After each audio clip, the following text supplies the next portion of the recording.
Christmas పండుగ వచ్చేసింది. ఎక్కడ పనులు అక్కడే ఉన్నాయి. ఇల్లంతా శుభ్రం చేసుకోవాలి, షాపింగ్ చేయాలి, పిండి వంటలు వండాలి. పనులన్నీ ఎప్పుడు అవుతాయి ఏంటో. ఈ కోడళ్ళు ఎక్కడ చచ్చారో. వసే రేవతి, ప్రసన్న. అత్తయ్య వస్తున్నావు అత్తయ్య. చెప్పండి అత్తయ్య. ఎక్కడ చచ్చారే మీరు? చెప్పండి అత్తయ్య. అదేది ఫోన్ మాట్లాడుతుంది అత్తయ్య. అబ్బబ్బబ్బా, నీకేమో ఫోన్లు పిచ్చి, దానికేమో సీరియల్ పిచ్చి. అత్తయ్య పిలుస్తున్నారు. ఏం చేస్తున్నావే? వాటత్తా ఏంటే ఏదో లాంగ్వేజ్లో తిట్టేస్తున్నావు? మిమ్మల్ని పొగుడుతున్నారు అత్తయ్య. ఈరోజు మీరు బాగున్నారు. పొగిడింది చాలు చాలు కానీ మనకి క్రిస్మస్ పండుగ వస్తుంది కదా, చాలా పనులు ఉన్నాయి. ఇల్లంతా శుభ్రం చేసుకోవాలి, షాపింగ్ చేయాలి, పిండి వంటలు వండుకోవాలి. త్వరగా వెళ్ళి పనులన్నీ చేయండి. అలాగే అత్తయ్య. చూసేవా అక్క, ఒక పని కూడా చేయదు, అన్ని పనులు మనకే చెప్పిద్ది. మరి బాగా చెప్పావు. పద. అలాగే అత్త. అలాగే సరే అత్తయ్య. అయ్యో, క్రిస్మస్ పండుగ వచ్చేసింది, చాలా పనులు ఉన్నాయి. పండుగకి ప్రతి పండుగకి ఎవరినో పిలుస్తూ ఉంటాము స్పెషల్గా. ఈ పండుగకి ఎవరిని పిలిస్తే బాగుంటుంది? లాస్ట్ ఇయర్ ఆయన పిలిచాము, రాలేదు. సంవత్సరం ఎవరిని పిలిస్తే బాగుంటుంది అబ్బా? ఏసైని పిలుద్దాం.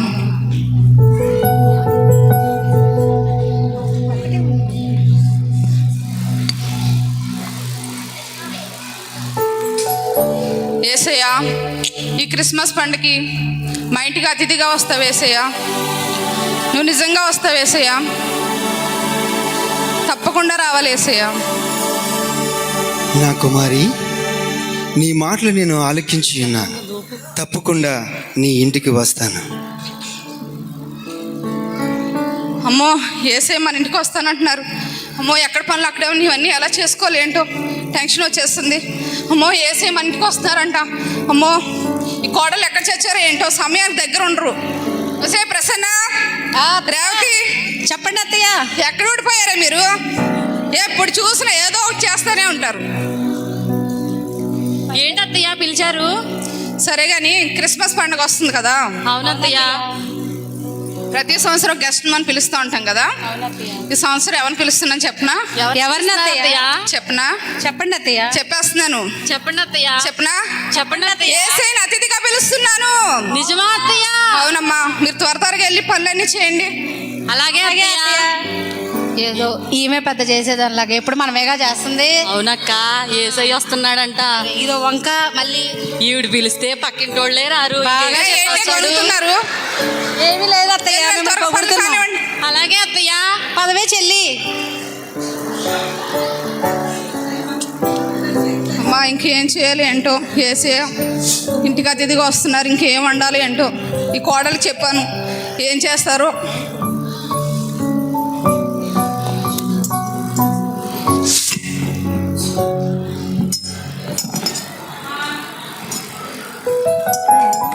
పిండి వంటలు వేసి మా మాదాకోళం తల్లి, మా అమ్మగారు, కిస్మిస్ పండుగమ్మా. అమ్మా, అమ్మ మొక్కుంటే ఏంటమ్మా, అసలే డైటింగ్ అండి నేను. అమ్మా, ఏసైని ఇంటికి పిలిచాను, ఎక్కడ పనులు అక్కడ ఉన్నాయి, ఏం చేయాలి ఏంటో ఏమీ తోచట్లేదు. చాలా టెన్షన్గా ఉంది. అమ్మా అమ్మ బ్రౌన్ రైస్ తప్ప ఏమీ తిన్నమ్మా. ఈ టెన్షన్లో ఎవరది? వసే ప్రసన్న, రేవతి. అమ్మా ఎక్కడున్నారే? అమ్మా, అబ్బా, పిలిస్తే ఒక్కడు కూడా రారు కదా. సరే, నేనే లేస్తాను. అమ్మా, మరి మీ దగ్గర తినడానికి తిండి పెట్టేది ఏది లేకపోతే నువ్వు అమ్మా అమ్మా ఒక ముక్క వేయండి అమ్మా. అమ్మా అమ్మా అమ్మా అమ్మా, నా దగ్గర గూగుల్ పే, ఫోన్ పే అన్ని యూపీఐ ఐడీలు ఉన్నాయమ్మా. ఒక్క ముక్క డెవలప్ అయ్యారు కానీ దూరంగా. అమ్మ ఓసి మడిపోను, వేస్ట్. పక్క బజార్కి వెళ్తే బొచ్చు నిండిపోయేది, టైం వేస్ట్. అబ్బాబ్బా, నాకున్న టెన్షన్లో నేను ఉంటే మధ్యలో వీళ్ళు వచ్చి నా బుర్ర తింటున్నారు. వసే ప్రసన్న, రేవతి. అత్తయ్య చెప్పండి. అత్తయ్య, ఎంతవరకు వచ్చినాయి పనులు? చేస్తున్నాం అత్తయ్య. ఎవరు వస్తున్నారు అత్తయ్య మన ఇంటికి? అత్తయ్య, ఏసే అతిథిగా వస్తున్నాను చెప్పాను కదే. అవునత్తయ్య. ఇప్పుడు చెప్పారు మనకి.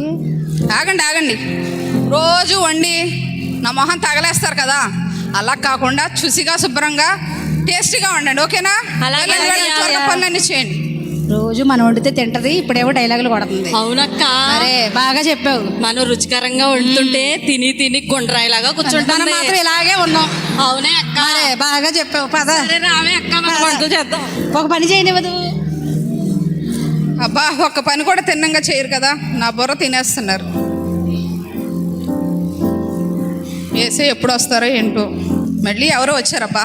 మేడం గారు, ఆ, ఓ ఎవరమ్మా మేడం నువ్వు? గారు, ఎవరైనా ఉన్నారండి ఇంట్లో? మేడం గారు, ఆ, ఎవరమ్మా నువ్వు? ఎవరైనా ఉన్నారా ఇంట్లో? ఆ, మేడం నేనే గారు. వచ్చాను, చెప్పమ్మా. మేడం గారు నమస్తే అండి. ప్రైజ్ నమస్తే. లార్డ్. శ్రేష్ఠ ఫౌండేషన్ నుంచి వస్తున్నామండి. మీకు తెలిసిందే కదండి, మీరు చూసుంటారు. శ్రేష్ఠ ఫౌండేషన్ మన విజయవాడలో వరదలు ఎంత ముంచెత్తినాయో మీకు తెలుసు కదండి. మరి ఇంచులో మీరు కూడా ఒక చెయ్యి వేసి గొప్ప పుణ్యం చేసుకోండి. మరి పరలోకంలో మీ ఫలం అధికం అవుతుంది కదా. అమ్మ చాలా మంచి పనులు చేస్తున్నారు కానీ నాకు అంత సమయం లేదు. నేను ఏసైనా అతిథికి ఇంటికి పిలిచాను. అలా కాదు సిస్టర్ గారు, ఒక మాట వినండి. మా దైవజనులు చాలా ప్రేమతో ఇంత సత్క్రియ చేస్తున్నారు. మీకు తెలియదండి, ఊరంతా కూడా ఎంత మునిగిపోయింది. ఆ సింగనగర్ ప్రాంతం కానీ అదంతా కూడా ఎంత మునిగిపోయినా, ఎంత జరుగుతున్నా ఎవరు పట్టించుకున్నారో పట్టించుకోలేదో మా దైవజనులు ఏం పట్టించుకోలేదండి. ఎవరు చూస్తున్నారు చూడట్లేదు కాదు. మరి చీకటి ప్రాంతాలు, మీడియా చేరని ప్రాంతాల్లో కూడా మా దైవజనులు తమ్ముళ్ళతో కలిసి పెద్ద టీంతో కలిసి వెళ్ళారండి ఈ సత్క్రియలో. అమ్మా, మీరు విన్నాం, చాలా చూసాం కానీ నాకు అసలు సమయం లేదమ్మా. కాదండి. ప్లీజ్ దయచేసి వెళ్ళిపోండి. కాదండి. నాకు చాలా పనులు ఉన్నాయి, దయచేసి వెళ్ళిపోండి అమ్మా. మీరు మా వెళ్ళిపోండి. చర్చ్ ఇప్పుడు వచ్చి నా బుర్ర తినేస్తున్నారు. ఏసీ ఎప్పుడు వస్తారో ఏంటో, వండిన వంటలన్నీ చల్లగా అయిపోతున్నాయి. సే ప్రసన్న, రేవతి అత్తయ్య వస్తున్నాం అత్తయ్య. అత్తయ్య ఎంతవరకు వచ్చినాయి అమ్మ వంటలు? అత్తయ్య ఏం వండమంటారు అత్తయ్య? చెప్పలేదు. ఆ, పిండి వంటలన్నీ వండండి. అంటే గారెలు, బూరెలు, అరిసెలు, కజ్జికాయలు, జంతికలు, మటన్ బిర్యానీ, చికెన్ బిర్యానీ, మీకు వచ్చిన వంటలన్నీ చేసేసేయండి. అలాగే అత్తయ్య. స్వీట్లు కూడా స్వీట్ లో సాల్ట్ ఎంత వేయాలి అత్తయ్య? సే మీ మొహాలు మండ. స్వీట్లో సాల్ట్ కాదే, షుగర్ వేయాలి. షుగర్ వేయాలా? షుగర్ అంట, ఒళ్ళంతా షుగర్ పెట్టుకుని షుగర్ వేయాలంట. అవునే అక్క. మరే బాగా చెప్పు, అంతా వేసేద్దాం. షుగర్ అంటే ఏంటక్క? అత్తయ్య షుగర్ అంటే కారమేగా. పాపా మెంటలు రప్పించేస్తున్నారే, వెళ్ళండి, ఏదో ఒకటి తగలండి, వెళ్ళండి. అవునా? సరే అత్తయ్య, అలాగే దీనికి ఏదో ఒక రోజు కారం వేసి పెట్టాలక్క. పెట్టాల్సిందే. పద చేసేద్దాం. సరే పద. అక్క. సరే అత్తయ్య. అమ్మా, అయ్యో, చాలా టైం అయిపోతుంది, ఏసీ ఇంకా రాలేదు. అమ్మా, ఈ జ్వరం ఏంటో నన్నే తగులుకుంది బాబోయ్. ఎప్పుడు తగ్గుతుందో ఏంటో. సే ప్రసన్న, ప్రైజ్ రేవతి ఎక్కడున్నారు? పనిలో ఉన్నాం అత్తయ్య. అబ్బా వీళ్ళు ఎంత పిలిచినా రారు కానీ నేనే చూద్దాం ఎవరు వచ్చారో. అమ్మగారు, అమ్మగారు, ఎవరమ్మా నువ్వు? అమ్మా, చాలా రోజుల నుంచి జ్వరం, దగ్గు, జలుబుతో బాధపడుతున్నానమ్మా. అమ్మా, అమ్మా చలి, అమ్మా డబ్బులు లేవమ్మా హాస్పిటల్కి వెళ్ళడానికి. అమ్మా మీరేమన్నా సహాయం చేస్తే హాస్పిటల్కి వెళ్తాను తల్లి. అమ్మా, అమ్మా, హువా, చల్లమ్మా, అమ్మా, అమ్మా. నేను చాలా పనిలో చాలా బిజీగా అమ్మా, ఉన్నాను. అమ్మా, అమ్మా, అలా అనొద్దమ్మా. ఏసైనా అతిథిగా పిలిచాను. అమ్మా మీ మంచి మనసు అమ్మా. దయచేసి పైకి వెళ్ళు. అమ్మా, అమ్మా, అక్కడ ఎవరైనా సహాయం చేస్తారు, పైకి వెళ్ళు. జ్వరం అమ్మా. ప్లీజ్ అమ్మా, నన్ను విసిగించొద్దు. పొద్దున్నే అమ్మా. చివరిలో విసిగిస్తూనే ఉన్నా. అమ్మా, ప్లీజ్ అమ్మా, అమ్మా. వెళ్ళమ్మా, అమ్మా. వెళ్ళమ్మా, అమ్మా. వెళ్ళు. అయ్యో, అమ్మా, ఫోన్ పే అన్న చేస్తే బాగుంది ఇవిడి. చెల్లి చూసావా? ఫస్ట్ భిక్షగాడు వచ్చారు, ఏమి వేయలేదు. శ్రేష్ఠ ఫౌండేషన్ నుంచి వస్తే ఒక చీర ఇవ్వలేదు. ఇప్పుడు ఒక రోగిష్టి తల్లి వస్తే ఆవిడకి కూడా ఏమి ఇవ్వలేదు చెల్లి. అవునే అక్క, బీరువా నిండా చీరలే ఉన్నాయి. ఒక చీర ముక్క పడేయొచ్చుగా. బాగా చెప్పావు. మన ఆమె కట్టుకోవడానికే చాలట్లేదు, మనకేమిస్తుంది ఇంకా ఊళ్ళోకి? నిజమేనే అక్క. ఏంటి గొనుగుతున్నారు? ఏమి లేదత్త, ఈ చీర చాలా బాగుంది. చాలు చాలు, పొగిడించాలి కానీ వెళ్ళి పనులు చేయండి. మీరు చాలా అందంగా ఉన్నారంటున్నా అత్త. అదే అత్త, అదే చెప్పుకుంటాను. వెళ్ళండి వెళ్ళండి, పనులు చేయండి. అలాగే అలాగే అత్త. రావే అక్క, మన పనులు చేసుకుందాం. పదవే చెల్లి. బా ఏసైని పిలిచాను, వస్తానన్నారు. ఆయన మాట ఇస్తే తప్పరు కదా, ఇంకా రాలేదేంటబ్బా? అమ్మా, అమ్మగారు, నుంచి ఎవరో ఒకరు వచ్చి విసిగిస్తూనే ఉన్నారు. అమ్మగారు, అమ్మగారు. చేశారండి. ఎవరమ్మా నువ్వు? నేను ఎవరు లేని అనాథనమ్మా. నన్ను ఎవరు ఆదరించట్లేదమ్మా. మీ ఇంట్లో కొంచెం ఏదో ఒక మూల కొంచెం ప్లేస్ ఇస్తే ఏదో ఒక పని చేసుకొని బ్రతుకుతానమ్మా. అమ్మ మీరు తప్పు అడ్రస్కి వచ్చినట్టున్నారు. ఇది అనాథాశ్రమం కాదు. నాకు అసలు చాలా పనులు ఉన్నాయి, చాలా బిజీగా ఉన్నాను. అమ్మా దయచేసి నా మీద పైకి వెళ్ళి దయ ఎవరినైనా ఉంచండి అడగండి. అమ్మా. మీ ఇంట్లో ఏదో ఒక పని ఇచ్చినా చేస్తానమ్మా. ప్లీజ్ అమ్మా విసిగించొద్దు. అమ్మా అర్థం నాకు చేసుకోవాలమ్మా. కొంచెం పైకి అన్నం వెళ్ళి పెడితే చాలమ్మా. వెళ్ళమ్మా, వెళ్ళు, వెళ్ళు. అనాథనమ్మా నేను. చాలా నన్ను busy ఎవ్వరు ఉన్నాను. ఆదరించట్లేదమ్మా. ప్లీజ్ మా వెంటనే దయించండమ్మా. మా వెళ్ళు. పుణ్యం ఉండిద్దమ్మా. ఏసేని పిలిచాను, ఇంకా రాలేదు. ఎందుకు రాలేదు ఒకసారి అడుగుదాం ఏసేని. చెల్లి చూసావా? అత్తయ్య, ఎవరత్తయ్య వచ్చారు? ఎవరో ముష్టోళ్ళంటే అనాథాశ్రమం వాళ్ళంట. నేను అసలే మనం ఏసేని అతిథిగా పిలిచాం కదా, వీళ్ళందరూ వచ్చి నాకు మెంటలు తప్పించేస్తున్నారు మధ్యలో. అవునా అత్తయ్య, ఆవిడని ఉంచొచ్చు కదా అత్తయ్య, మాకు కూడా కొంచెం చేదోడు వాదోడుగా చాలా ఉంటుంది. చాలే కానీ ఇప్పుడే తిని బండరాయిలాగా అయ్యారు, ఇంకా లావ్ అయిపోతారు. వద్దు, వెళ్ళి మీ పనులు చేసుకోండి. అత్తయ్య పనులన్నీ అయిపోయినాయి అత్తయ్య. సరే కానీ టేస్ట్ చేశారా ఏంటి? బాగా చేసావు అత్తయ్య, చాలా బాగున్నాయి వంటలు. చేశారా, తిన్నారా? అయ్యో లేదు అత్తయ్య, బాగా చేసేటప్పుడు చేసావు. కాస్త అంత రుచి చూసామంతే. మనం ఏసైనా అతిథిగా పిలుస్తున్నామమ్మా, ముందు మనం తినకూడదు. వెళ్ళండి వెళ్ళండి, త్వరగా మిగతా పనులన్నీ చేయండి. అలాగే అలాగే అత్తయ్య. అత్తయ్య. ఇవి చే- రావే అక్క. మరే బాగా చెప్పావు. ఇవి చేస్తుంది ఏంటి? అన్ని మనమేగా చేస్తున్నావు. అవునక్క. పద. ఏసయ్యా, నువ్వు మా ఇంటికి అతిథిగా వస్తానన్నావు కదా ఏసయ్యా, ఇంకా రాలేదేంటి ఏసయ్యా? చాలా టైం అయిపోతుంది. నువ్వు మాట ఇస్తే తప్పవు కదా ఏసయ్యా, ఎప్పుడు వస్తావు ఏసయ్యా?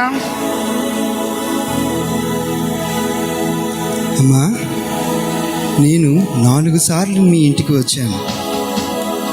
బీదవాడిగా వచ్చాను, నీవు నన్ను త్రోసివేశావు. బట్టలు లేనివానిగా వచ్చాను, ఒక బట్ట కూడా నువ్వు నాకు ఇవ్వలేదు. రోగముతో వచ్చాను, నీవు నన్ను పట్టించుకోలేదు.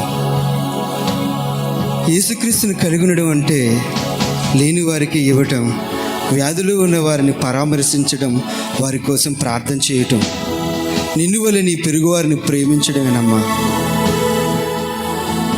అమ్మో ఏసయ్యా, ఈ 4 సార్లు నువ్వేనా ఏసయ్యా నా దగ్గరికి వస్తా? నువ్వు తెల్లని వస్త్రాలు ధరించుకుని మహిమ శరీరంతో వస్తావు అనుకున్నాను ఏసయ్యా.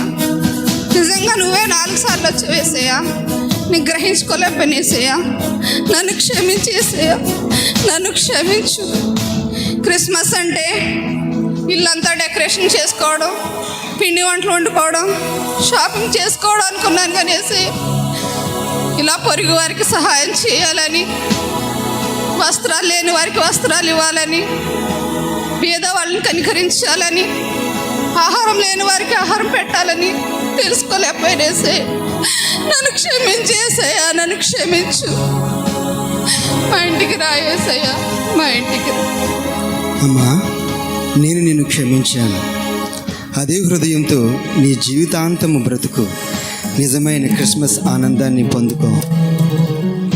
తప్పకుండా ఏసయ్యా.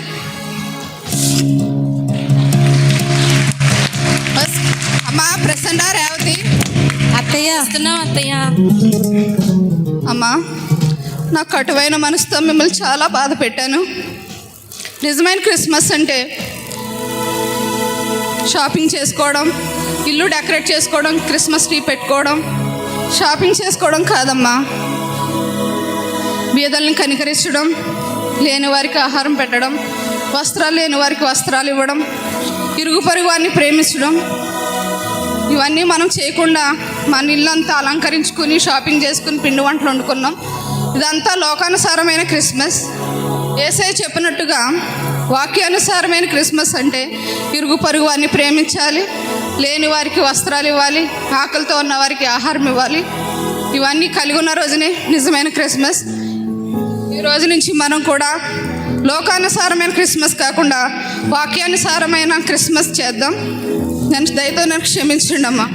అలాగే అత్తయ్య. మమ్మల్ని కూడా క్షమించండి అత్తయ్య, మేము కూడా మిమ్మల్ని తప్పుగా అనుకున్నాము.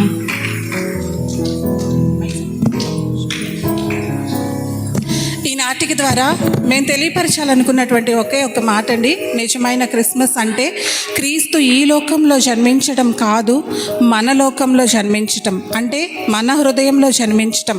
క్రీస్తు ఎప్పుడైతే మన హృదయంలో జన్మిస్తాడో మనము ఆయన ఆజ్ఞ నిన్ను వలె నీ పొరుగువానిని ప్రేమించుము అనేటువంటి ఆజ్ఞను తప్పక గైకుంటాము, ప్రేమ కలిగి ఉంటాము, సహోదర ప్రేమ కలిగి దేవుని ప్రేమను ఇతరులకు పంచుతాము. ఈ నాటిక ద్వారా మేము తెలియపరచాలనుకున్నది ఇదే. Thank you one and all.